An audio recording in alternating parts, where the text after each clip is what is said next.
সাভারে মাঝরাতে সিটিটিসির রুদ্ধশ্বাস অভিযান। হেমায়েতপুরের একটি তিনতলা বাড়ি ঘিরে তৈরি হয়েছে তীব্র চাঞ্চল্য।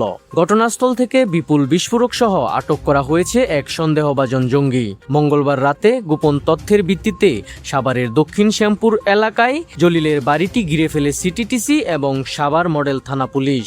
অভিযানের শুরুতেই আটক করা হয় নিষিদ্ধ সংগঠন জেএমবির এক সন্দেহভাজন সদস্যকে। প্রাথমিক তল্লাশিতেই তার ব্যাগে মেলে বিশেষ কায়দায় তৈরি 5টি শক্তিশালী পাইপ বোমা। পরবর্তীতে তার দেওয়া তথ্যের উপর ভিত্তি করে বাসার নিচতলার কক্ষে অভিযান চালানো হয়। সেখান থেকে উদ্ধার করা হয় আরও বেশ কিছু তাজা বোমা, পেট্রোল, গান পাউডার এবং বোমা তৈরির বিপুল সরঞ্জাম। পুলিশ জানায়, পরিচয় গোপন করে গত 1 আগস্ট কৌশল হিসেবে বাসাটি ভাড়া নিয়েছিল আটক ব্যক্তি।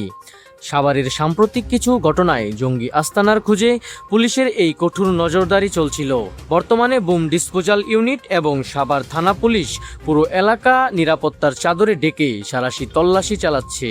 আস্তানার সাথে আর কোনো চক্র জড়িত রয়েছে কিনা তা খতিয়ে দেখতে চলছে জোর তদন্ত।